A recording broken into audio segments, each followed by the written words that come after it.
Buenos días a todos. Morning, everyone. En el marco del sexto encuentro internacional CIMEX 2022, damos inicio al segundo día de actividades académicas del encuentro. Y para nosotros es un honor iniciar este día con una mesa redonda en la cual vamos a compartir con expertos el tema, el debriefing como elemento de transformación del aprendizaje. En este caso, el doctor Gamaliel, que es médico especialista en anestesiología y en medicina crítica, formado como instructor en simulación tanto por EUSIN como por Harvard y el Hospital Valdesillas, es profesor de los cursos de educador de formación de instructores en simulación y de otros múltiples cursos de posgrado. Le doy la más cordial bienvenida al doctor Gamaliel, quien va a fungir como el coordinador de esta charla entre amigos, que ya les comenté su título. Y también le doy la bienvenida a la licenciada Carla. Ya ayer presentamos su extenso currículum, ahora la presento como la presidenta de la Sociedad de Argentina de Simulación y Seguridad del Paciente. Bienvenida, Carla.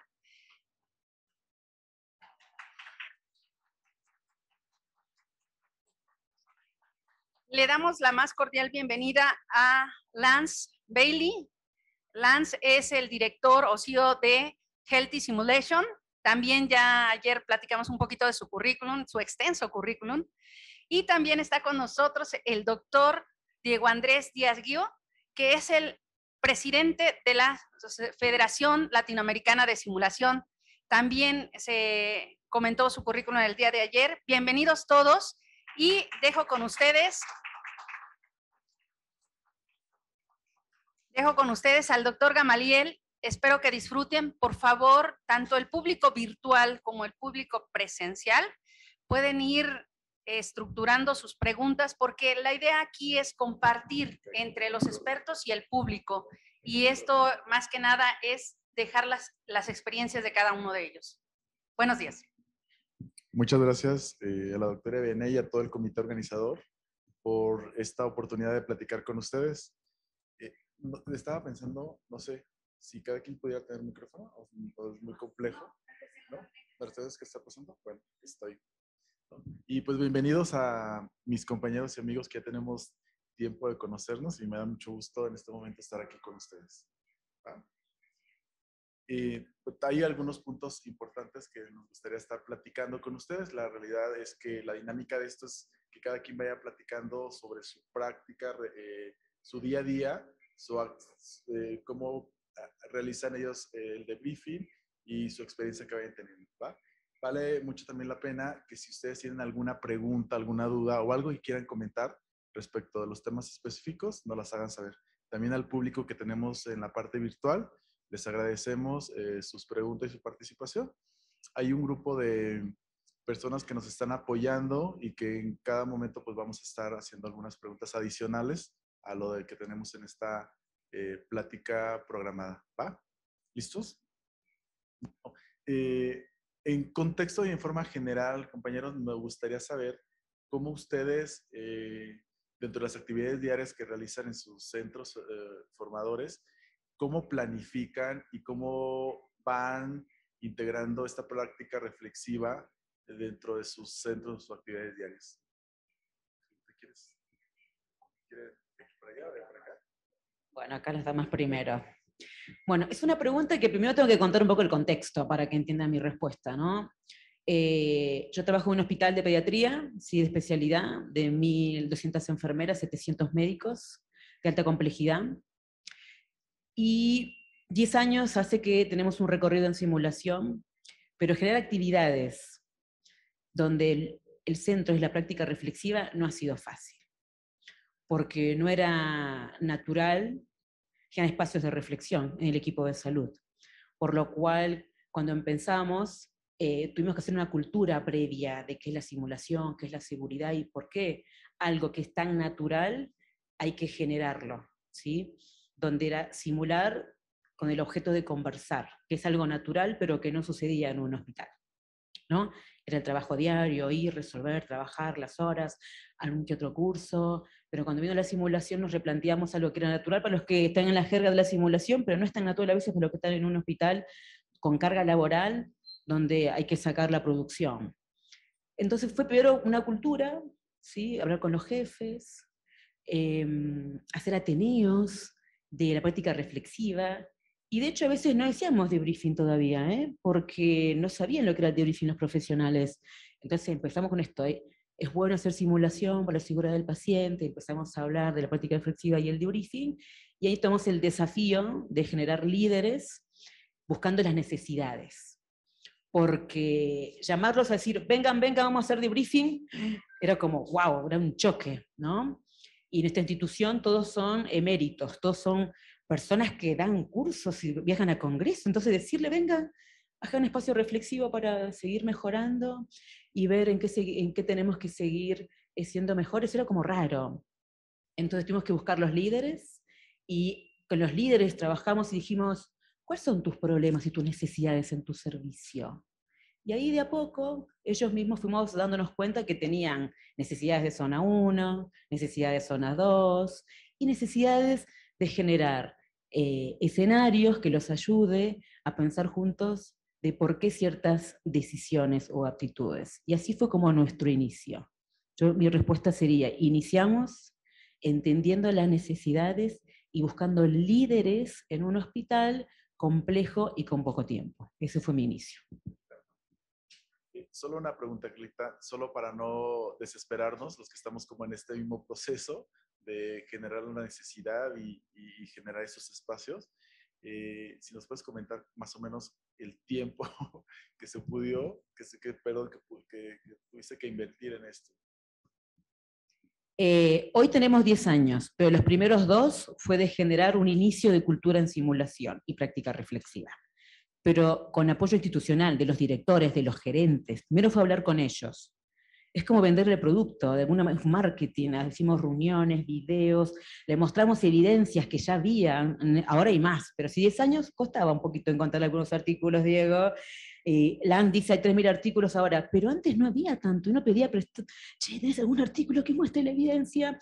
A las autoridades les gusta ver números, en un hospital quieren ver costo-beneficio, pero a ver esto, ¿qué impacto produce en los demás? Entonces buscábamos estudios, videos, miren cómo se hace, porque también la imagen ayudaba a que ellos entiendan, las autoridades que son las que firman el dinero es para los pacientes, para comprar la gasa, el catéter, invertir en horas docentes, invertir en simuladores era una decisión enorme.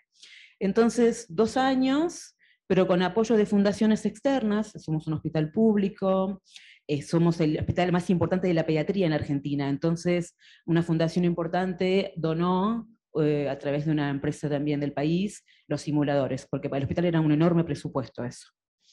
Y 2 años con ateneos, invitaciones, reuniones, en los espacios de educación del hospital, ¿sí? Que tiene un enorme recorrido educativo y de investigación, ahí insertamos el tema, ¿sí? Y en 2 años empezamos a que esté en la agenda del hospital, porque no existía la agenda de simulación dentro del hospital, era la agenda de problemas, internación, girocama, compras, hay lugar, eso era la agenda. Y ahora en la discusión hay un punto que se llama todo lo que es la educación basada en simulación, ¿no? Cómo mantener las competencias. Cuando hablamos al hospital de mejorar las competencias de los profesionales, de que había errores, teníamos indicadores que nos decían hay problemas.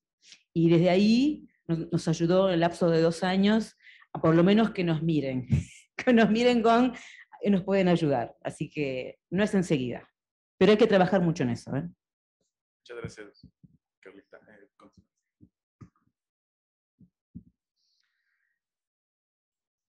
Good morning. I've been told I speak a little too fast, so I'm going to try to slow myself down. So obviously in my current role at healthysimulation.com, I'm not overseeing debriefing practices, but when I was the director of the Clinical Simulation Center of Las Vegas, for the Nevada system of higher education. We had about 80 faculty who were brand new to the concept of simulation. So this was back in 2009 when we launched the new program, which was a collaboration amongst 3 universities, all under the same Nevada public state school system, medical school and 2 nursing schools. So we knew, and the deans knew, that debriefing was very important. They had done their homework by going to other simulation programs and seeing the successes that were happening there and learning from administrators and faculty that debriefing is really where the learning is happening, right? We're performing actions and we're very, in the situation of the simulation experience. Then we come out, we watch the video, and we reflect, and that's where the learning takes place.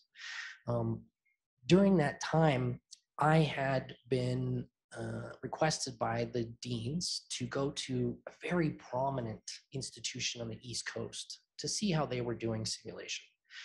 If I named this group, you would say, I've heard of them before, but I won't name them because I was actually shocked to see what happened there.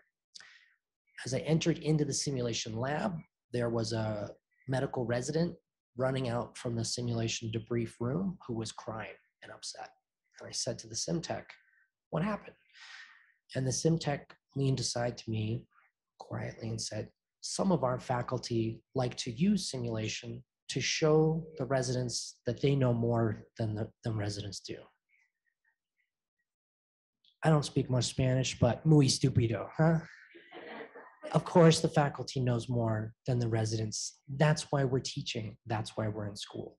So the debriefing process has to be carefully considered and reviewed, right? Because it is a delicate framework that we're entering into. It's very similar to me in my previous experience as a documentary filmmaker. If I was to come up to Andreas here and I was going to bring my camera right in his face and he'd never met me before, and I said, hey, tell me about your life and what you're doing right now. Tell me about your innermost secrets. Oh, who are you? What is this? Right? And so we're introducing new technologies that are sometimes foreign and concerning and anxiety inducing. So we have to create this space in documentary film to have a relationship before we start recording someone. We have to ask for permission. We have to build a relationship. Same thing with debriefing process, right? So what we did, going back to the 80 faculty, is we did bring in a consultant because the deans knew that this was a specialized knowledge. And so all 80 faculty went through 2 weeks of intensive simulation training, including a huge portion dedicated to debriefing best practices. I think it was a great way to start the discussion with the faculty about what simulation is and how it works. However, after 2 years, we did an assessment and realized that half of the faculty that we had sent through that training program had either retired, some of them had unfortunately passed away, or they'd gone off to another institution. And so a lot of that knowledge had left the building, right? So at that point, we decided to revise the position to have a dedicated simulation specialist from the clinical faculty who could help to do this debriefing-based process. And then the faculty from the 3 institutions would come in as the content experts to support the debriefing process. But the primary sim center liaison would be the primary person helping to lead those debriefings because it is such a unique skill set. So, it's very nice to buy the shiny, fancy new car, but who's going to pay for the gas and the oil changes and the maintenance over time? And I think this is how you need to start to explain to your administrators that it's not just about the shiny toys. It's about how do we make them work over time? And that is how you're going to be the most successful. So to step back, I would say, how can you demonstrate that to your administration? Start with low-hanging fruit of programs that are a big pain point for your institution, that you can do one simulation experience or a series of simulation experiences that address and tackle that particular issue. And then from there, you can demonstrate the value. Another great way is if you can make a field trip to other countries or cities that have similar simulation programs in size and scope, and you can show your administrators look there, they have a debriefing best practice faculty member who's been trained to do this. If you can get that administrator sitting in a debriefing process to have that aha moment, no offense to my clinical friends here, but clinicians are not maybe the most imaginative people or creative people, right? Not so much as my previous career in filmmaking, where that's when we have to spend the majority of our time considering. So I just think it's important to be able to show these administrators as best as possible what it's like to experience that, because I have seen that you can talk to someone until you're blue in the face about, hey, this is how debriefing works, and they can't understand it until they see somebody doing it. Then they have these aha moments. So all of this is very important, and I'm glad we're talking about it, because this is the measure twice, cut once that is going to enable your program to succeed over time.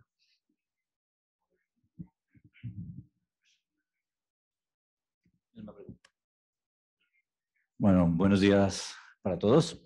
Bueno, estoy encantado de estar aquí con ustedes en esta mañana, hablando de un tema que me apasiona.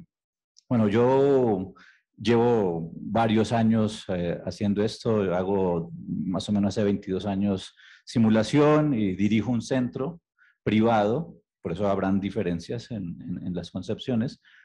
Así que dirigir el centro a mí me facilita las cosas. El centro tiene 18 años. Entonces, estar en la parte, por eso siempre que hablo sobre el tema, a quien hay que convencer es a las directivas inicialmente para hacer incorporación de nuevas formas de enseñar y de aprender, ¿no? Y de desarrollar habilidades. Porque tendríamos que mirar dónde nos centramos. Si nos centramos en la enseñanza, entonces nos centramos en el que enseña. Si nos centramos en el aprendizaje, es decir, en quien aprende. Y yo pienso que por ahí es por donde va la cosa. Porque tenemos que enfocarnos más en quién aprende, en conocer cómo aprende, ¿no? Entonces, las estrategias activas de aprendizaje, que hay muchas, una de ellas es la simulación clínica con todas las vertientes que pueda tener o todas las formas que tiene para realizarse, porque no hay una sola, así como no hay una sola forma de hacer debriefing, pero lo importante sí es la reflexión. Entonces, si nosotros somos capaces de llegar a centrarnos en quién aprende y planear nuestras actividades centradas en quién aprende, probablemente vamos a poder tener mejores resultados. Yo soy intensivista cardiovascular, y hago parte de mi tiempo en clínica y parte de mi tiempo en el centro de simulación. Es decir, tendría algo de incursión en el debriefing clínico y otra en el debriefing educativo. Pero pienso que tomaré la postura del debriefing educativo por ser al que le dedico pues, más tiempo. ¿Cómo diseñamos? La pregunta, si la entendí inicial, era cómo diseñamos nuestras actividades. Nosotros hacemos diseño instruccional. Entonces, hay varias formas de hacer diseño instruccional. El que nosotros utilizamos es un modelo que es el modelo ADI. Y dentro de ese modelo ADI, en el momento de la evaluación, ahí tenemos incorporada la evaluación formativa y la evaluación sumativa. ¿Por qué las dos? Porque soy responsable de generar alta consecuencia a estudiantes de pregrado y a estudiantes de posgrado, ¿cierto? Entonces, es mi obligación. No obstante, esta migración hacia la evaluación formativa, que ya tiene cierta tradición, pienso que es a donde debemos dirigirnos, y ahí el debriefing tendría pues toda su oportunidad y toda su razón de ser.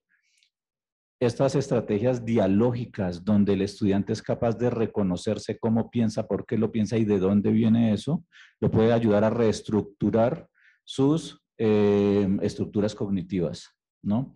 Entonces, tener algo de estructura dentro del diseño, hay varios modelos, ya les dije, está el de CARE, que se utiliza muchísimo en simulación, nosotros no lo utilizamos, utilizamos el de ADI, o el ADI, porque realmente es un acrónimo.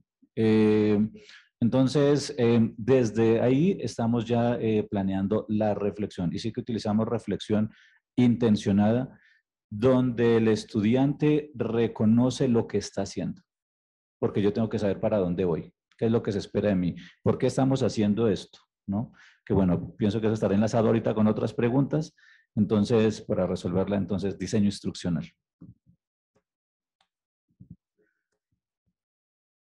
Bueno, pues gracias por estas primeras acercamientos. Me gustaría saber si alguien tiene alguna pregunta. A ver.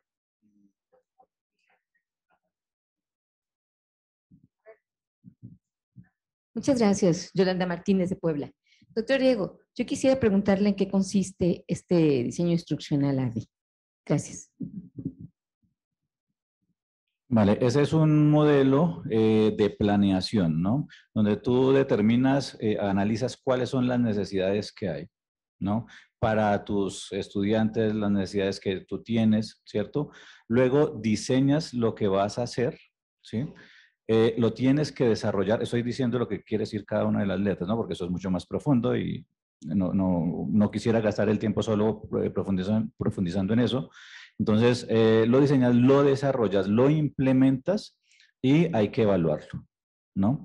Entonces, si tú lo haces de manera secuencial, que hay una manera para hacerse, hay formatos libres en Internet, yo les puedo pasar el que utilizamos para Flasic, que diseñamos uno para evaluar los cursos que nos piden, por favor, denos aval a este curso. No, haga el diseño instruccional, veamos cuál es la calidad de lo que va a hacer y miramos si le damos el aval, que ahí los invitamos a que envíen sus programas y sus cursos y eso para obtener algún aval. Pero entonces eso obedece a una estructura. Yo pienso que en educación todo debe tener cierta estructura, no rígida, pero sí de alguna manera alguna estructura que pueda permitir reproducción y análisis, ¿no? Vale.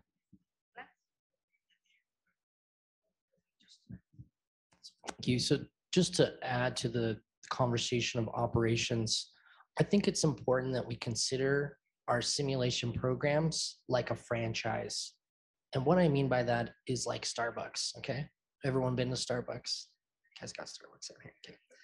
I've noticed there's not a lot of milk in the coffee out here. Maybe that's because it's so sweet to begin with, but in America, we have to have milk. So we go to Starbucks all the time. But you could go to a Starbucks in Los Angeles, California, and you could go to a Starbucks in New York City, and you're going to get pretty much the same experience, right? And why that is because they have created an entire outline of how the business is run, where the chairs are, what the line should be set to, who's at the cash register, what they do, who makes the coffees, how does the business work, right? It's duplicatable and individual pieces are replaceable so that you don't have to worry about knowledge leaving that space. It's all designed for you. You just have to invest in the license, plop down another construction and start a new Starbucks. We need to do the same in our simulation programs. Because if someone is the specialist who walks out the door and all that knowledge leaves with them, you have to start all over again. So by creating an operational plan, right, is so important so that your faculty understand that yes, they have to get in line, but when they do, they get access to so much more, right? One example is I was a consultant for a nursing school in Utah, and they had no policies and procedures with regards to the faculty use of simulation. So what happened was they would have faculty come in the morning.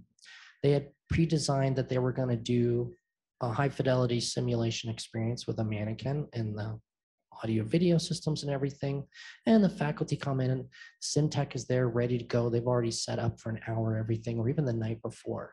And the faculty says, I don't want to do that. I want to go to the ward and I want to do skills-based training on the full body mannequins that we have.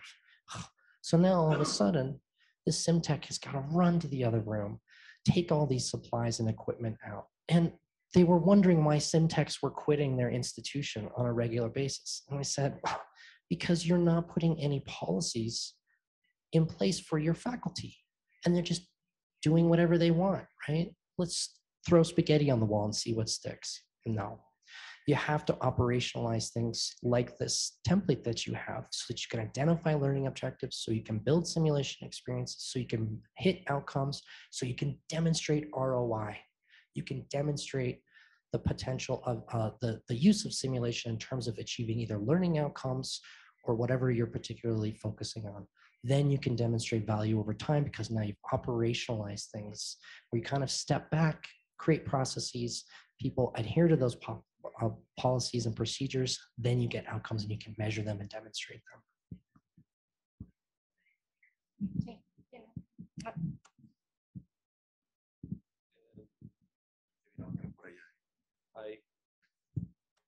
Hi, Dr. Blanes. My name is Giancarlo Segura. I'm a medical doctor from Costa Rica.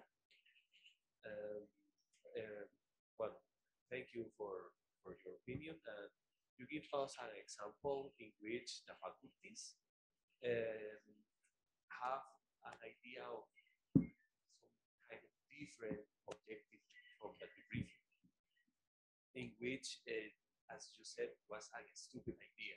So, but during this activity, we saw a lot of that actions in systems in which the superior have uh, the idea that use the debriefing to demonstrate that they more watch knowledge and so on and so on. And so on. So if you want to give us 3 key points for strategies to change that in our training centers, which ones would be? I just want to clarify the question. So you're seeing, so what is happening in the program that's a problem? Yeah, that much time the superiors, the chief of the different hospital areas, they don't believe a lot of the debriefing. They use it to attack the participants. Yes. They use it to demonstrate that they have more Right. skills. Right. That's not the idea. Right. I want to change that. Sure. So if you give us strategies. Yes. Okay. Right. Thank you. So it's easiest, obviously, to start from scratch and to try to set yourself up correctly ahead of time, because once these things start happening, it's harder to then course correct later on. But here we are, right? So the first thing I would say is get the International Nursing Association for Clinical Simulation and Learning best practices. Those documents are our template. They're, in a sense, our Bible, if you will, our roadmap for how to utilize simulation in an effective way. And they've been created by the global community and revised over the last 10 years now. These are really great ways to demonstrate to leadership what the global community suggests is the way to do things in terms of every aspect of simulation, from operations to debriefing to pre-briefing and more. So I think it's really important to be able to start showing the research and these best practices to leadership so that they understand that others are doing things differently in the way that they're doing to them. I think another really great way of getting faculty to have maybe some self-reflection is to put them in simulation, right? See how they like it, right? Put them in the situation. And I think that that's a great way to demonstrate to learners that, hey, it's not just us versus you, it's all of us are doing this now, right? And so if you can start to create situations where those people have to go through simulation and they can understand how to model those that are doing it correctly by being a participant as opposed to the educator. Finally, I would say, similar to my previous answer, it's so important to get those people into a demonstration of what it looks like to do it correctly. So either you bring in a consultant who's an expert and can demonstrate, right? Bring in one of my colleagues here to show, or an outside consultant, or you bring them to another simulation facility so that they can sit down and see what it's like, because they have an idea, but you have to show them in real life, in their own direct experience, what it is supposed to be like for them to start to change their own model. And once they're in simulation and they experience it themselves, it will really help to break down those mental barriers to changing the way that they do things. Because the last thing we need is for simulation to be a thing where it just becomes, okay, we did the sim and now I'm going to lecture at you for 10 minutes about how you screwed up. That's pretty much a waste of time. It's not really helping anybody. That's why we have the audio video systems. So if you can get your faculty to only ask questions, right? No telling of anything. Replay the 3 scenes that were the most important in the last 20 minutes, and they're only allowed to ask questions. Now they have to rethink the model of like going from I'm telling you to I'm asking you, what happened here? You tell me, right? And this is how you get to this self-reflexive place where everyone is learning and teaching and growing together as opposed to top down.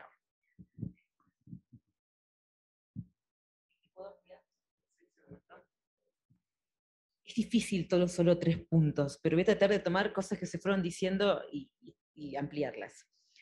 Mira, desde mi experiencia en mi hospital, que no eran educadores en simulación, sino eran médicos y enfermeras de asistencia, sirvió primero hacer un curso de introducción a la simulación. Porque si nos pasaba esto de que veían o leían algo y hacían debriefing para enseñar habilidades clínicas. O hacían debriefing y salía llorando a veces algún residente. Entonces hay que prevenir eso. Y hacer un curso de introducción, qué es la simulación, propósitos, utilidades, qué modelo usar en la institución. Si solamente en un hospital hacer debriefing va a ser una transformación, ¿no? Y uno quiere generar que las personas trabajen de mejor manera y sea mejor con el paciente. Pero eso no es fácil de un día para otro. Entonces, yo creo que el primer punto es introducción a la simulación, que todos entendamos de lo que estamos hablando. Unificar criterios de terminología, los estándares de INALCS de buenas prácticas de enfermería que están en español. Yo digo que es la Biblia, así que lo comparto, Lens, porque si ya tenemos evidencia de cómo hacer un camino, a veces no hay que fabricar nuevas si ya hay estándares de buenas prácticas. La sigla, SSH, entidades internacionales generan información y creo que está bueno tener ese aval. Comparto. Dentro de la introducción a la simulación hay material con evidencia que es bueno tenerlo dentro de un curso. 2, cursos de instructores. Cuando uno ya tiene los líderes que van a ejercer la simulación y van a ser los facilitadores, me tengo que apuntar a ellos con algún curso. Hay cursos básicos, de avanzada, pero si me interesa hacer debriefing, también hay que formarse en debriefing, y hay cursos también de debriefing. Creo que hoy, comparado con hace 20 años, hay un montón de literatura sobre debriefing, qué es, ¿sí? Las dificultades. Y la última, creo que enlazar antes de una simulación, al hacer una introducción a las personas que van a correr un escenario, orientar, informar, decir las expectativas, generar un ambiente seguro, no agresivo, entender que es difícil hablar, generar un ambiente psicológicamente seguro no es fácil. El adulto necesita saber qué esperan de mí, me van a evaluar, ¿cuál es el objetivo de esta sesión? ¿Con quién voy a trabajar? ¿Cuál es el desafío? ¿Con qué elementos me voy a encontrar? No es, bueno, entren, ¿cuál es el objetivo? No, como la vida misma, evalúe, entre. A ver si, horrible. Ya la vida es media cruel cuando uno hace el trabajo en la asistencia, en la simulación, excepto que ese sea el objetivo de usar herramientas de triaje y no sé lo que me llega, eso es otra cosa. Pero si el objetivo no es ese, entonces, ojo, ¿no? También no sea tramposo y que la simulación sea realmente un ambiente de aprendizaje, como dijo Andrés, no un lugar para sufrir, porque si no la gente no viene. En un hospital, la gente no va a venir si siente que eso va a pasar. Si siente que es un lugar que se va a exponer, que va a pasar vergüenza, entonces un pre-briefing previo, un briefing previo a la simulación cubre todos estos elementos. Objetivo, confidencialidad, el pacto de realidad, ¿sí? El sentir que el que viene es capaz e inteligente y desea mejorar y ser mejor.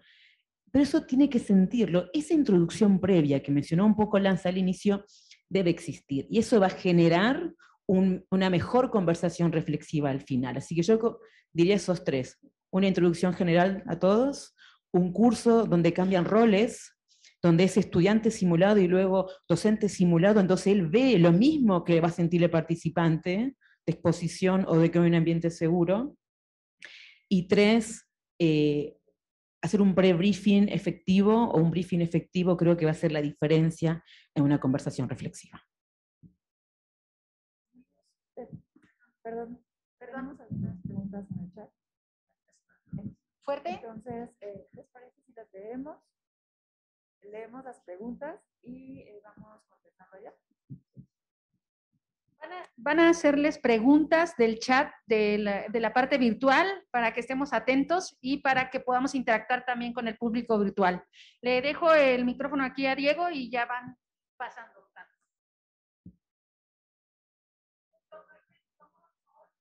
Sí, bueno, abordaremos algunas preguntas. Se menciona, en su experiencia, ¿Cuáles son los errores más frecuentes que se deben evitar en la ejecución de un debriefing? ¿Debriefing o briefing? Debriefing. Debriefing, ok. Vale, pues, a ver, como hablamos ayer, bueno, los que estuvieron, mostramos una curva, que es la curva del desarrollo de habilidades de Dreyfus y Dreyfus, ¿cierto? Y todos los que estamos aquí sentados, todos ustedes, algún día fuimos novatos, ¿cierto? Algún día empezamos por ahí. Entonces, en debriefing, hacer buen debriefing es una habilidad y hay que desarrollarla. Con que yo lea un libro o me lea un artículo, con eso no aprendo a hacer debriefing. Puede ser que aprenda y entienda algunas estructuras, pero hacer debriefing hay que hacer debriefing, ¿no? Entonces, uno de los errores más frecuentes que yo veo cuando formo a alguien y recordando cuando yo empezaba, es que hay modelos de debriefing, hay tipos de debriefing y hay estilos de debriefing, ¿vale? Entonces, depende del estilo que yo escoge y entonces digo, hice formación, como bien dice Carla, porque hay que hacer profesionalización docente, a eso tenemos que aspirar. Y entonces hice un curso y aprendí a hacer debriefing y digo, utilizo un estilo de debriefing. Y como tiene una estructura, entonces digo, bueno, lo primero que tengo que hacer es esto. Y lo otro que tengo que hacer es esto. Ah, bueno, ya lo hice. Y ahora viene lo otro. Y tengo esa lista aquí en la cabeza y eso me está generando algo que se llama carga cognitiva. Entonces, como la carga cognitiva es tan compleja, si yo quiero hacerlo así metódicamente, me pierdo del camino. Porque la carga cognitiva me lleva. No me deja hacer lo que quiero hacer. Puede ser que encontré, si hacemos debriefing en profundidad, lo que queremos encontrar son esas estructuras cognitivas complejas que son los modelos mentales. Entonces, puede ser que lo encuentre, pero no lo reconozco. ¿Sí? Entonces es un error muy frecuente. O peor, puede que lo encuentre y digo, ¿y ahora qué hago con eso? Ya sé cuál es el problema, pero ¿y ahora qué hago? ¿Sí? Entonces, esos son errores cuando uno está comenzando a hacer debriefing y pienso que es el más frecuente. Creo que era la pregunta, ¿cuál es el más frecuente, no? Thank you. I would say one of the biggest mistakes I see is the not using a pre-brief, right? So this is another Enaxel standard that is specific to achieving your learning outcomes, in which you set up the experience that people are about to go through before they have the simulation experience, so that when you get to the debriefing, they understand what they're there to do.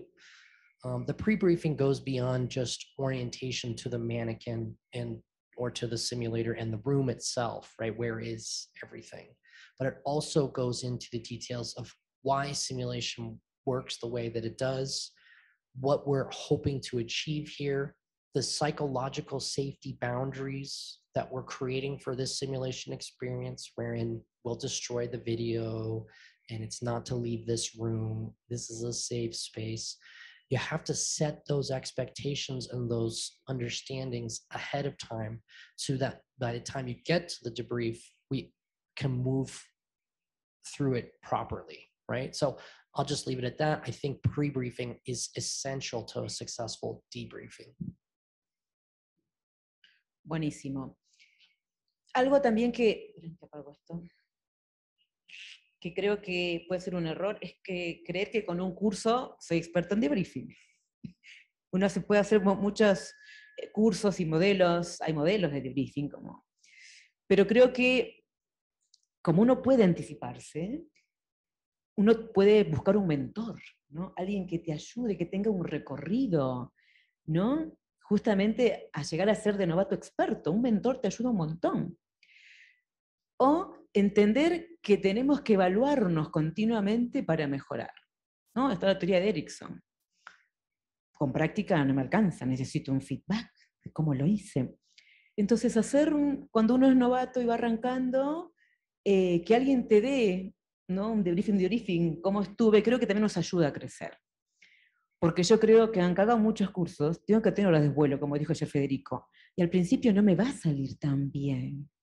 porque tengo que tener horas de vuelo, pero está bueno que alguien me diga qué es lo que no me salió bien, ¿no? O tengo un instrumento que por lo menos me puntúe qué es lo que tengo que observar. Hay también instrumentos, ahí está el Dash o el LED que existe, que hay que saber utilizar también, hay una guía o cursos, pero creo que el error sería, hice un curso, bien, ya está, lo puedo hacer, soy experto. Y no, creo que hay que recibir feedback de otra persona, es bueno usar instrumentos que nos devuelvan como estuve, es bueno tener un mentor. Yo creo que el error sería creerse experto solo por hacer un curso o solo leer. Creo que eso es una base, no alcanza. Y también hay que hacer práctica real como en la vida. La práctica, y sí, necesito práctica. Tengamos cuidado cómo hacerla. De hecho, nosotros lo que hacemos también cuando tenemos nuevos facilitadores es tener hacer dos personas, ¿no? Está el debriefer y el co-debriefer. Entonces ahí también se va modelando y va viendo en un recorrido y no dejarlo solo. Modelar es importante, ¿sí? Ver cómo se hace está bueno, ver cómo sería como el ideal, ¿no? Como que ve que hay fases, que hay una curiosidad genuina. Y es verdad que cuando uno empieza tiene miedo y se ata tanto a la estructura que a veces no sos natural. Y eso también a veces al principio nos juega en contra. Pero creo que hay que ser natural. Creo que es una conversación como nosotros ahora, es hablar con tu compañero, en mi caso que son compañeros, enfermeras de toda la vida, que fueron hasta docentes mías. Pero es con sinceridad decirles que quiero conversar y de alguna manera hacer preguntas sin juzgar, sino entender por qué lo hicieron. Y creo que ahí también está la clave, esta curiosidad genuina de no querer juzgar al otro también. Tenemos otra pregunta en el Pero, chat. perdón, complemento una cosa de lo que dice Carla, que me salió el momento, ajá, bueno, y es algo que he visto muy frecuente cuando los debriefers están haciendo su actividad reflexiva con los participantes o los estudiantes, y es cuando el participante suelta un modelo mental porque confió en nosotros. Encontrar modelos mentales no es fácil. Si la persona confía en nosotros, nos va a presentar su modelo mental, si no, no lo va a hacer. Y nos lo suelta el modelo mental y puede ser algo que nos suene duro, que es difícil, y uno, sí, ok, y pasa al siguiente. O cuando vienen en la fase de reacciones, ¿y cómo, bueno, ¿y cómo se sintieron? No, me siento fatal. Sí, pobrecita, bueno, ¿y tú cómo te sentiste? ¿No? Emoción antes que cognición, ¿no? La emoción es supremamente importante para la educación, para el aprendizaje. Y eso es algo que probablemente antes no nos tenían en cuenta, ¿no? A mí en residencia me daban duro. No quiere decir que por eso le va a dar duro a mis residentes, ¿cierto? Entonces, eso tiene que cambiar y hay que entender que esta parte emocional, y más en una simulación inmersiva, que si vamos a hacer debriefing de trabajo en equipo, digamos, zona 3, ¿cierto?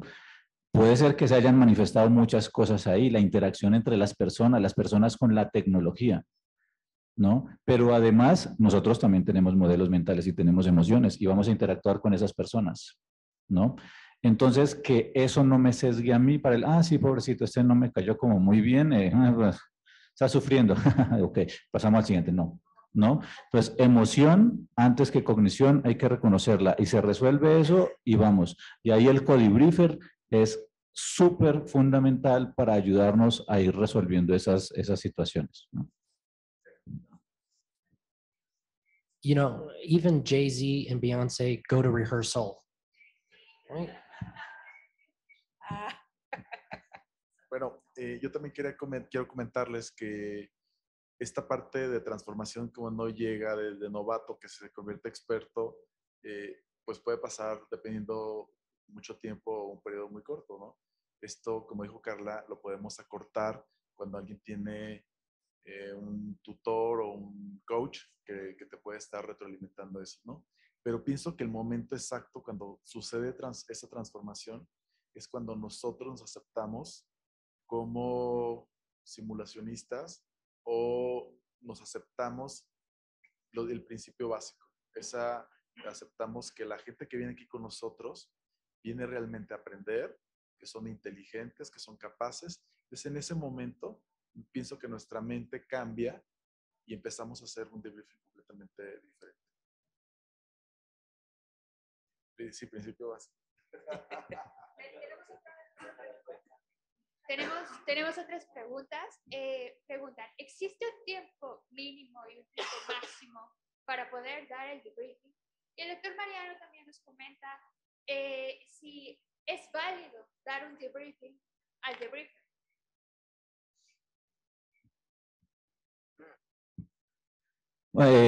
Sí. Siguiente, no mentiras. Sí, claro. Hay un tiempo establecido, digamos que dentro de lo que se ha encontrado en los estudios, donde se logra llevar a cabo una práctica reflexiva después del evento simulado. Y es una relación de más o menos 2:1. Nosotros encontramos 1,97, pues 2. O sea, 2:1. Entonces, dedicarle 2 minutos por cada minuto simulado. Digo, hice un caso de 15 minutos, pues 30 al debriefing. Un debriefing de, bueno, ¿qué? ¿Cómo estuvieron? Entonces, no, pues, si no tiene tiempo, no haga debriefing. Es una norma clara, ¿cierto? Si el sitio que tenemos para hacer el debriefing es dentro de donde se hizo la simulación, tampoco hacer ahí el debriefing, ¿no? Ahora, eso es en el debriefing presencial, porque en el teledebriefing la cosa cambia. Ahí ya no es 2:1, porque el caso tarda más, ¿sí? Entonces puede ser que el caso ya no dure los 15 que duraba presencial, hacemos telesimulación, y se nos lleve 20, 25 minutos. ¿Por qué? Por los turnos al habla. Entonces, lo que nosotros encontramos es que eso se prolonga, pero el tiempo del debriefing era el mismo que utilizábamos, pero la relación cambia. ¿Por qué? Porque el inicial, la simulación es más prolongada. Entonces, ahí es más o menos 1.2 minutos de debriefing por cada minuto de simulación, más o menos. Pues es lo que hemos encontrado nosotros. Y hacerle debriefing al debriefer, por supuesto. Eso hay que hacerlo y es una práctica sana dentro de los centros de simulación. Eso hay que hacerlo porque eso nos ayuda en la formación de nuestros educadores en simulación.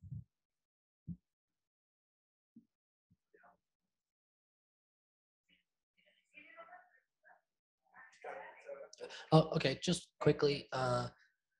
Yeah, we certainly had a debrief training program where there was a level 1 debriefer, a level 2 debriefer, level 3 debriefer, and so there would be those ahead who could then come and review those in the debriefing for them and give the debriefer debriefing for feedback. We as a simulation program would always have a debriefing for the whole team at the end of the day to learn what could be done better. This is an evolutionary process that continues to happen. It continues. It has to continue to review itself to get better over time. New people come in, new ideas, new skills training. So we have to continue to do this. And so yes, we absolutely should. And the other thing that I would say is just in terms of the debrief itself, to be able to have patience and calm with the debriefer's questions.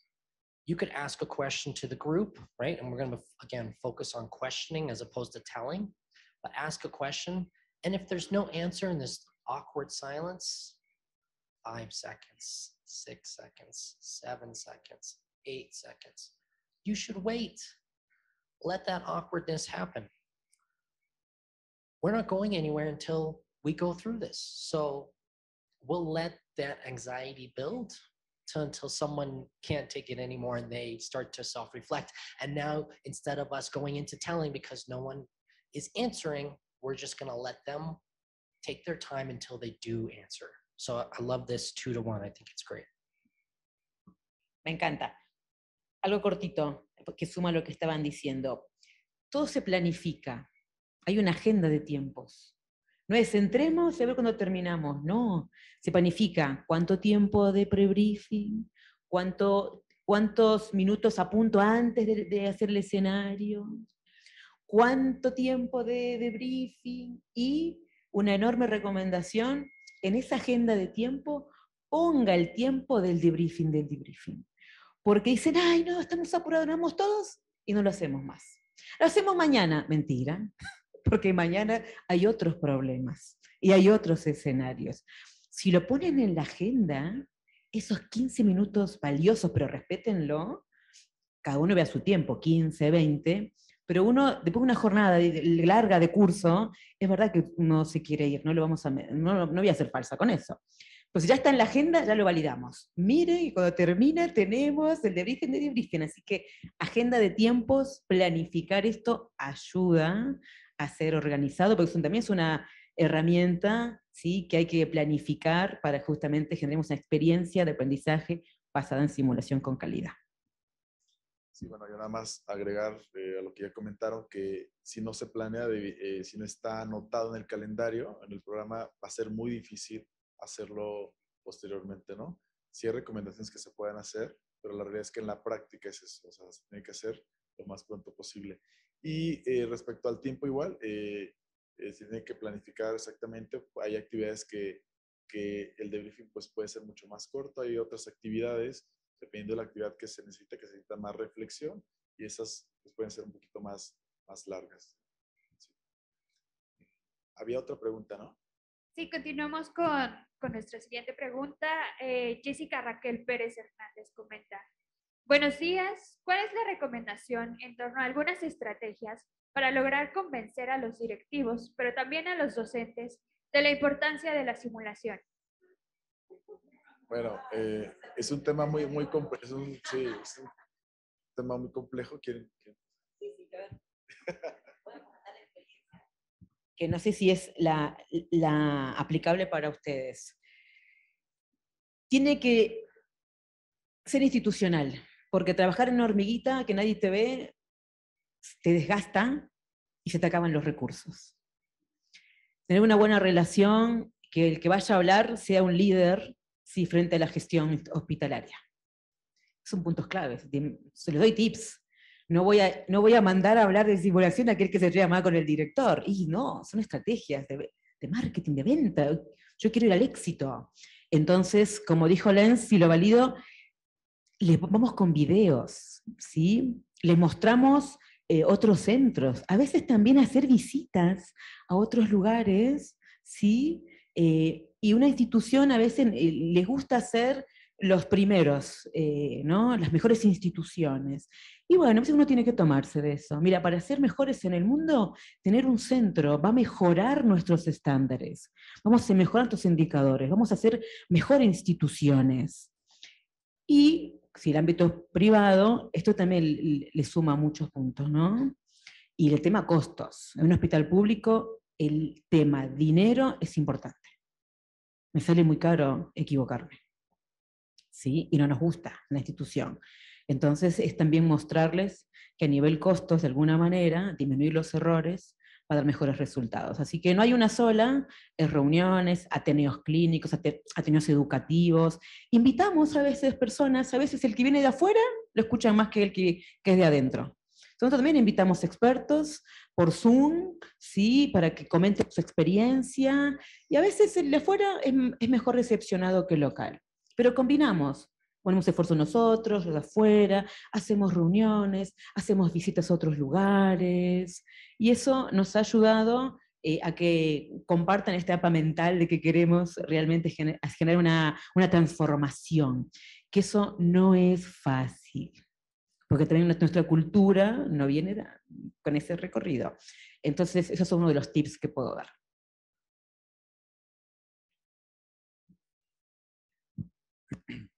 Bueno, yo me iría un poquito a la raíz, concuerdo con todo lo que dice Carla, y lo anclo con algo que se usa en el debriefing. Queremos cambiar. El lema de este congreso fue transformación, ¿no? Y la transformación es algo wow, muy heavy, ¿no? O sea, no es cualquier cosa, conceptualmente hablando. En las teorías del cambio hay varias, pero hay una que se utiliza mucho en simulación, que es la teoría de Lewin, del descongelamiento, donde hay fuerzas impulsoras y fuerzas restrictivas, ¿no? Entonces, la inercia que tienen las instituciones es una fuerza resistiva, ¿no? Y uno para cambiar tiene que descongelarse. Se descongela, se moviliza y puede que cambie y puede ser que luego se recongele ahí. Sin embargo, el aprendizaje no es lineal. Entonces hay otra teoría que es la circular, que es de Prochaska y Di Clemente, ¿no? Y entonces nos pone en un estado de precontemplación. ¿Qué quiere decir eso? Que yo estoy bien, ¿Para qué queremos simulación? ¿Para qué queremos debriefing? Hay pacientes, vayan, que vean a los pacientes, ¿cierto? Y no, seguridad del paciente, la OMS, bueno. Entonces, están en su zona de confort, pero quiero que se genere un cambio, ¿no? Y entonces, por lo menos que se pase de la fase de precontemplación a la de contemplación, donde dice, vean, sí, aquella universidad hacen simulación. En ese hospital hacen simulación. Escuché una conferencia de unos doctores que hacen simulación, ¿no? Mirar para afuera y luego traer y hacer benchmarking les funciona a muchas instituciones, ¿no? Entonces, eso lleva a una fase de precontemplación y ahí es cuando ya se toma la decisión de cambiar. Pero entonces, antes de eso son estrategias, tanto en el debriefing, porque uno no cambia a nadie haciéndole ahorita un debriefing. Lo deja en la etapa de precontemplación. Y dice, sí, yo, ¿por qué soy así, no? Cuando se miran al espejo, ¿por qué eres así? Bueno, pues lo mismo. Entonces, ahí nos deja el debriefing, pero también para hacer que se movilicen nuestros docentes, se movilicen nuestras directivas. Y esto es trabajo en equipo. Simulación es trabajo en equipo. O sea, la educación basada en simulación. Porque no digamos solo simulación. Porque muchas veces simulación se entiende como ir a jugar con los muñequitos. ¿Cierto? Que eso es lo que creen muchas personas y obviamente eso no es. Entonces, darle el concepto de educación basada en simulación ya lo pone en un nivel más alto y algo necesario que la pandemia pues sí que nos mostró, ¿no? Just two short things. The first is to find low-hanging fruit from your institution, especially if you're in a clinical or hospital professional setting. There is something that is happening in your hospital which is not going well. There's always something. Whatever is the most expensive something that is causing the most pain for the administration, their pain can be solved by your solution, right? So we have to start finding out what the pain points are and then create a niche program, very specific to address that issue. For a small amount of money, you can get XYZ, you can use that to demonstrate a potential improvement. And let's say you can do with just $60,000 can show a 50% improvement on resuscitation rates, which is a major pain point for your institution. All of a sudden, all the C-suite executives and the leadership of the hospital are going to be like, huh, what? Tell me more about that, right? And they'll start investing more and more and more. I've seen this countless times. So find the easy answer. Then you can grow your program from there time after time again. I had another one, but I think I forgot it. Get back to it. No, pero es verdad, cuando uno va a la gestión hay que ir con soluciones, no con problemas. No sé si les suena conocido sobre un hospital. Y es verdad, hay muchos problemas, hay urgencias que llegan, ¿vieron? Hay reuniones de directores y dicen, tuvimos este problema, bueno, es ahí quizás donde buscar con la simulación una respuesta. Genial. Eso que para continuar nuestro programa, me gustaría saber, a ver si podemos platicar sobre qué tipo de debriefing utilizan ustedes en el día a día. ¿Yo? Bueno, si hablamos de tipos, hay varios tipos de debriefing. Estaría el debriefing psicológico, no lo utilizo. Estaría el debriefing militar, tampoco lo utilizo. El debriefing educativo y el debriefing clínico. Utilizo estos últimos dos, pero el que más utilizo es el debriefing educativo. I would just say that do some research online and look at the different options available. There are a dozen or so models from prominent institutions, and so it's about picking the right fit for your learning objectives and for your own faculty.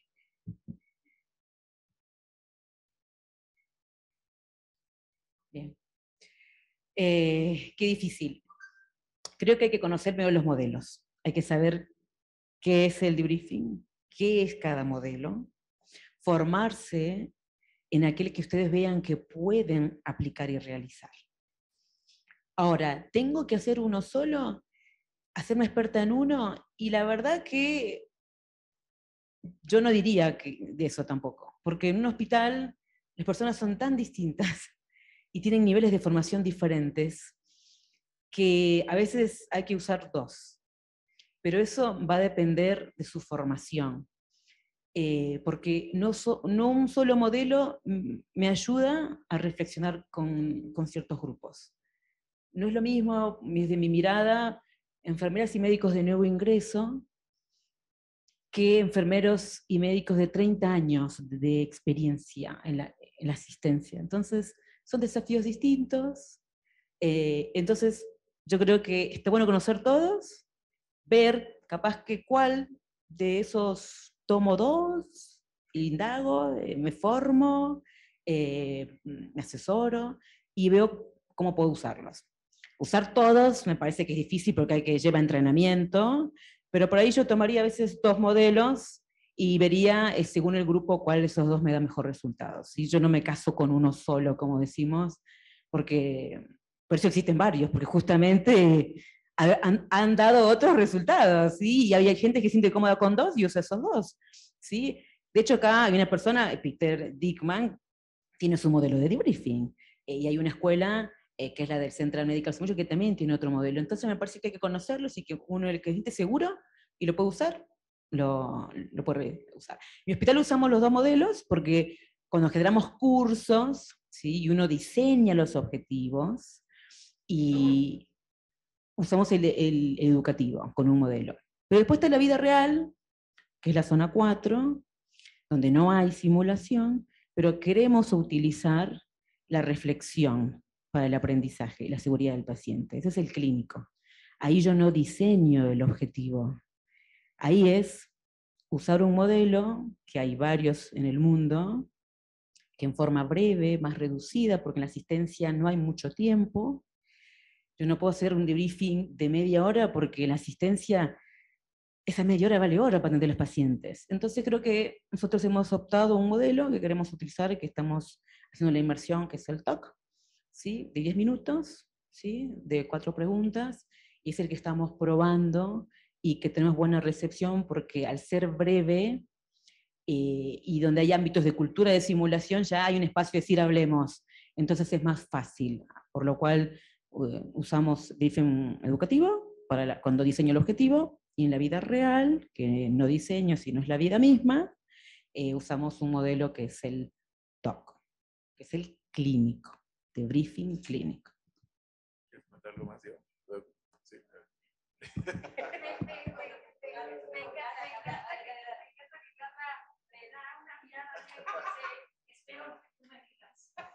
Vale.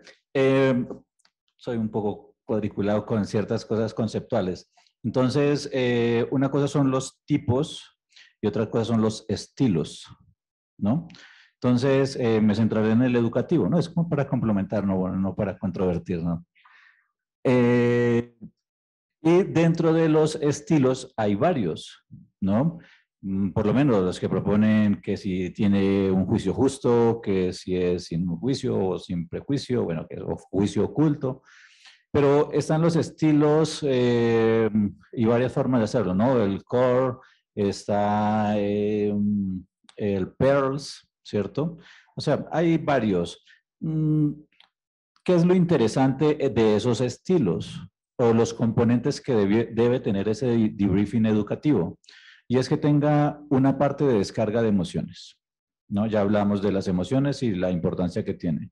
Luego una etapa donde haya reconstrucción de la realidad. Y esto lo juntaría con una pregunta que hicieron hace un rato de los errores.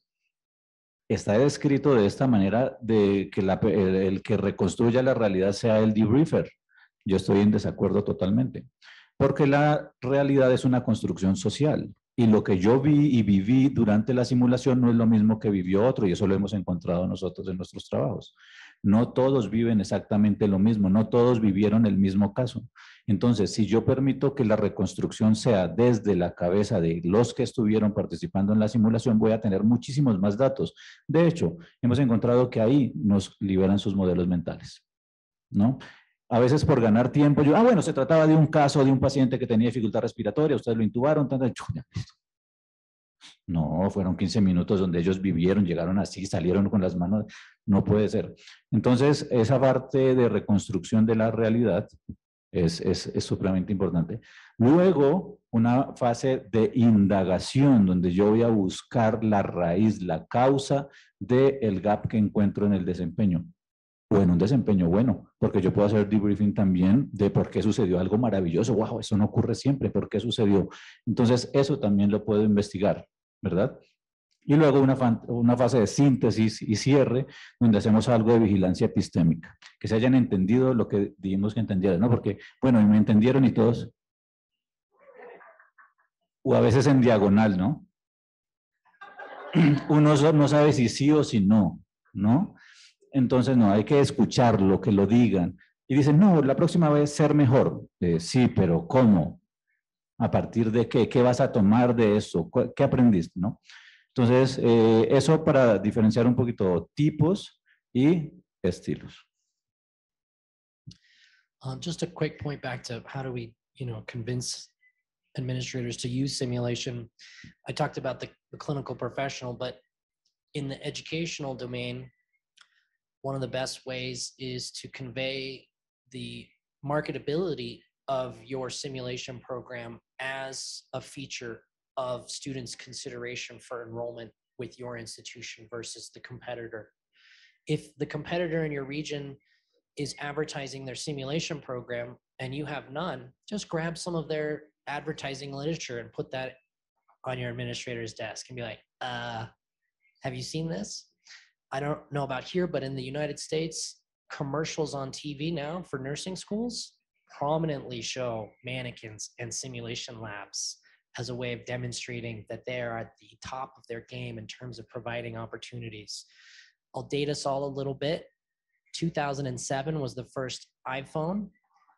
And so those learners who were born that year are just about getting ready to start their educational degree pathways. And they're going to hear horror stories from peers about the last 2 years with regards to COVID and campus rotation, campus closures and clinical rotation shutdowns. They're going to be looking for not only simulation, but remote and distance-based learning, virtual augmented reality technologies, online virtual patients as well. So it's time to get our butts in gear, I think. Pienso bien, ya estamos casi por terminar. Me gustaría algunas preguntas del público y después el cierre, ¿les parece? Gracias. Tiene ya 3 micrófonos. Gracias. Jessie Escobar de Unitec VM, 22 centros de simulación a cargo de nosotros. Sí. Me gustaría consultarles si es posible que a través de un modelo de debriefing podamos hacer una reflexión sobre los procesos metacognitivos.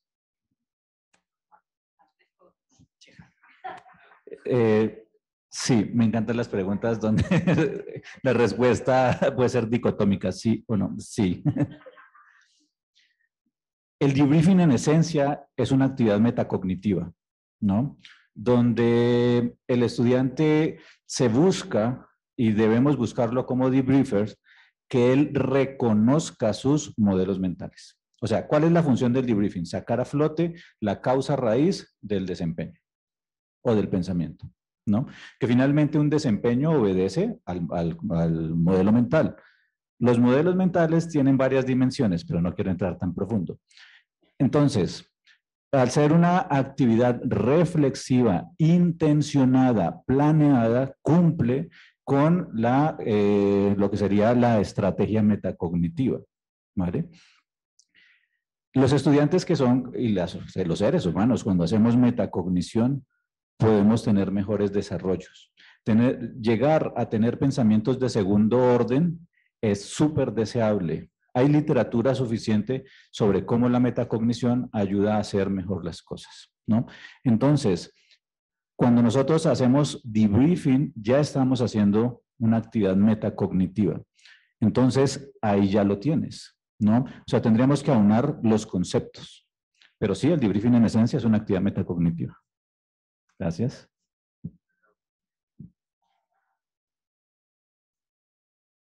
Hola, buenos días. Soy Jorge Macías de la Universidad West Hill. Soy el coordinador del Centro de Simulación. Y uno es un comentario y otro es una pregunta. Es un comentario un poco esperanzador. Porque a mí cuando me empecé como a meter en todo lo de simulación, pensaba que estaba llegando como algo nuevo.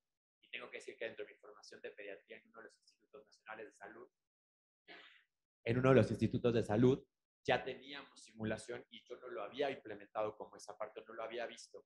Y hacen incluso desde zona 4. Cada vez que teníamos un paciente con choque, un paciente con paro, los coordinadores de urgencias tenían esta parte de debriefing en la cual entrábamos todos a ver qué se hizo, cómo se hizo. Y tienen la parte de simulación en donde asistíamos una vez o 2 veces al mes. Y sí nos funcionaba en la parte de que incluso se implementaba conjunto con las enfermeras, que era lo que hablaban ayer de lo interdisciplinario. Entonces creo que desde ayer que empezaron como a hablar un poco de esto, quería comentarles que sí se puede, y sí hay como formas de llegar. Y la pregunta va un poco encaminada, ¿cuál es su opinión con respecto a estas barreras que se enfrentan en las instituciones contra la simulación cuando la AJA tiene años diciéndonos que la simulación funciona y se ha visto el beneficio con respecto a la reanimación cardiopulmonar? ¿Cuál creen que sea como esa barrera cuando ya tenemos más de 50 años haciendo cursos de BLS, ACLS y PALS? Muy interesante. A ver, ¿cómo te puedo responder?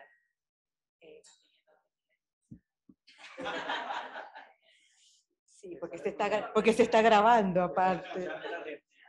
Ya tengo un argentino acá también. Creo que hay uno solo. No sé. ¿Hay más argentinos en el público? A ver, 1, 2. Bueno, bien. Les pido confidencialidad. Entonces, en un ambiente seguro. Claro, no sale que no salga en las redes sociales. No. Pero esto es un poco, sé lo que cuando preguntabas esto me vino a la mente el libro de 1999, Errores Humanos. Fíjate los años que tiene y todavía estamos hablando del tema. Hablar del error todavía no suena punitorio. Equivocarnos nos sigue causando daño y lo queremos ocultar. Creo que es cultural, porque sentir que no validar que somos humanos, donde hay humanos, donde hay personas, nos vamos a equivocar. Y en un hospital es como mala palabra. Ay, ¿cómo nos vamos a equivocar? Todos tienen másters. Y el no validar que nos podemos equivocar, eso implica que no hagamos doble chequeo, eso implica que no hablemos. Y a la gestión no le gusta mostrar indicadores malos, no estar en los estándares. Y creen que alcanza con decir, vamos que ustedes son buenos. Alcanza hoy eso. Entonces, pero que nosotros mismos creo que somos los que generamos, porque somos los que estamos en el hospital. Si yo me equivoqué y no lo digo, ahí está. Replicalo eso por tus 5.000 agentes. Por eso creo que los comités de seguridad no solo tienen que tener el nombre. No alcanza con decir, acá tenemos un comité de seguridad. Y a veces hay videos que yo miro, y a veces los videos producen alguna emoción y aprendizaje, y creo que hay que usar la emotividad, y cuando uno ve los números de personas que tenían que estar hoy vivas con su familia, eso te impacta. Me emociona.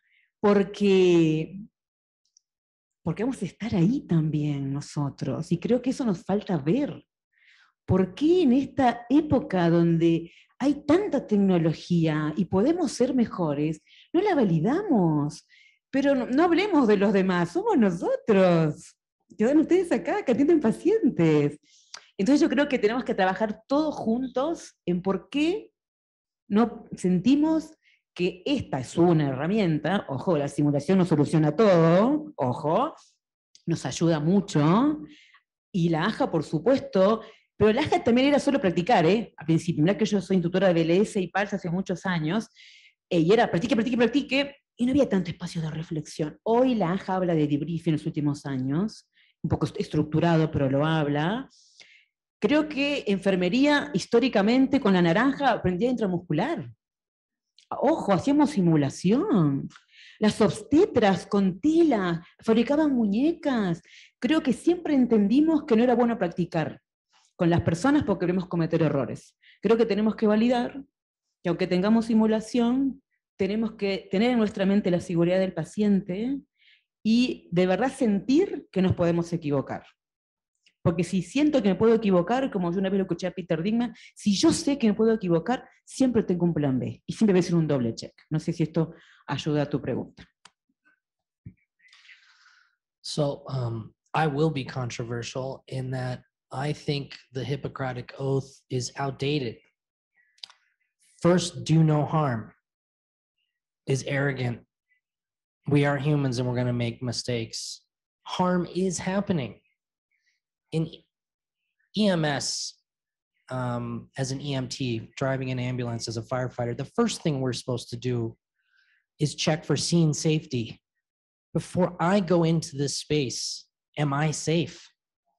Is this space safe for me to enter? And I think perhaps a better Hippocratic Oath would be to start with, are we as professional healthcare providers safe right now for ourselves and for our patients? Are we working 72 hours straight? Are we going to make mistakes because of the system that we're in? Yes. You know, and then number two should be mitigate harm, not do no harm. That's impossible. And we're asking the impossible of all of you as clinicians. And it's, in my opinion, incorrect. Just the second point with regards to the interprofessional education, I think that's wonderful. And one thing I would like to suggest to bring it home to debriefing is that one of the things we did was we would have a debriefing as a group when we had interprofessional education with residents and medical student doctors and nurses after a code practice. And after they debriefed as a group, they would go off and debrief individually within their own discipline, which then created even more psychological safety for them to share as a group in an interprofessional sense, and then within their own discipline to better understand what their role is as a team and what their role is as a department within that team. I know we're coming to the end, but I just want to make sure before anyone leaves that the four of us get to take a group selfie in front of everyone, okay?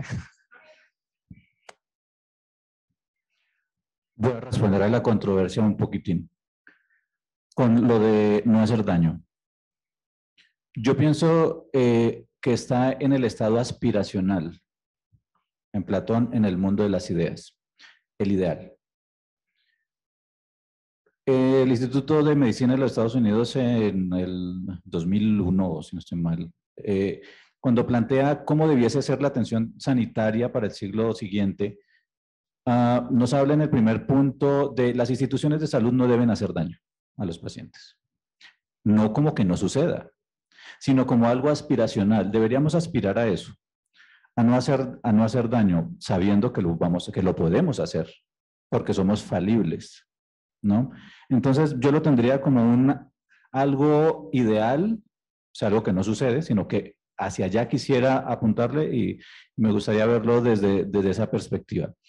Ahora, los cursos paquetizados a mí no me gustan para nada. Que me pongan un CD y no me dejen hablar de mi experiencia, ya, no tengo conflicto de interés, obviamente.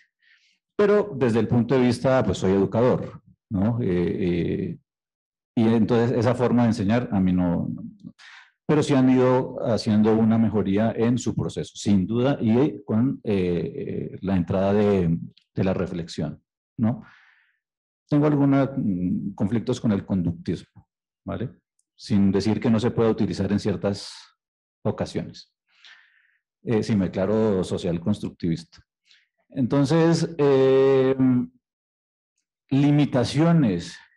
Estamos hablando en un congreso de transformación y las transformaciones sociales obedecen también a los imaginarios sociales. Todavía las personas piensan que cuando se hace simulación se va a jugar con los maniquís, ¿cierto? Y que no son nada más que eso, pero ¿cómo le voy a hacer? O sea, teoría educativa cero, desconocen muchas cosas.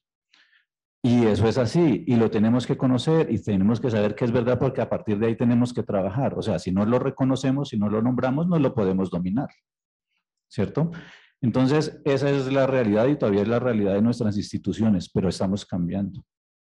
Pequeños cambios se están gestando. América Latina cada vez va mejorando en eso. Claro, Norteamérica, Europa están mucho más avanzados en muchas cuestiones, incluido esta parte del uso de la educación basada en simulación. pero yo pienso que vamos mejorando. O sea, que vamos viendo el camino y vamos hacia allá, entonces sí quisiera ser optimista. Bueno. Just one quick thought. In aviation, pilots make 2 errors an hour. And there's not catastrophic crashes all the time because the system acknowledges that errors will happen. Yes, they're going to happen. Let's create redundancies, double checks. Let's create systems for improvement. Let's have the black box. Let's learn from disasters, right? I don't know if any of you saw the B-17 crash in America, but I guarantee there will be new rules with regards to World War II planes flying in the United States that will be permanently changed from here on out with regards to either the particular vehicle or the particular process. They will learn from this mistake and it will never happen again, right? Whereas in healthcare, mistakes are happening all the time and we just sweep it under the rug and let the lawyers deal with it. So we have to acknowledge that error is happening and then we can make change like this. Bueno, yo nada más quiero comentar una situación respecto a esto. Yo también hace, no sé, 9 años empecé con esta parte de la simulación y recuerdo que me hacía esa pregunta, ¿no? ¿Por qué si, bueno, en aquel tiempo no había tanta evidencia, pero ¿por qué si cada vez hay más evidencia no lo aceptan las instituciones? Evidentemente acá en México la parte de las universidades están muy bien aceptadas, no hay duda de esa parte, pero ¿cómo pasarlos a nuestra parte clínica, los hospitales, ¿no? Igual yo estoy en el Hospital Ángel de Lomas, tengo 8 años hablando de esto, todos los días, con toda la gente, y hago todas esas estrategias, aún vamos poco a poco haciendo editación, pero recuerdo una plática que tuve con una persona famosa del mundo de la simulación y me dijo, esto es como cuando la gente tiene sed. Cuando la gente tiene sed, va y pide rápidamente el agua a todos lados. Y yo creo que vamos hacia eso, hacia que la gente, los hospitales, las instituciones van a querer, va a tener su centro de simulación para capacitar y que nos va a llegar el tiempo a todos nosotros, ¿no? Bueno, ya para terminar, ¿no me gustaría alguna última reflexión de ustedes? Breve. Sí, voy a ser breve. Estamos en un curso de simulación. Yo sí tengo que dejar un mensaje que a mí me sirve, es entender que no hago simulación, sino hago reflexión. Y que hay 3 ingredientes que no tienen que faltar cuando diseñan escenarios. Prebriefing, entender qué tipo de simulación voy a hacer y qué tipo de retroalimentación para ese objetivo. My only message to close is to please read healthysimulation.com because I think it'll be a great resource for you. Muy bien. Bueno, pienso que la simulación es una potente forma que nos permite entregar mejor nuestro mensaje, que sea aprendido con H, y puedan mejorar las personas y que eso puede llevar, si media la reflexión sobre lo que hacemos, a que sea transferido a la práctica clínica real donde verdaderamente importa. Allá es donde verdaderamente importa. Muchas veces nos centramos en qué calificaciones sacan los estudiantes y no estamos viendo ese fin último, que es que los pacientes estén más seguros. Ese es el fin de la simulación. Muchas gracias.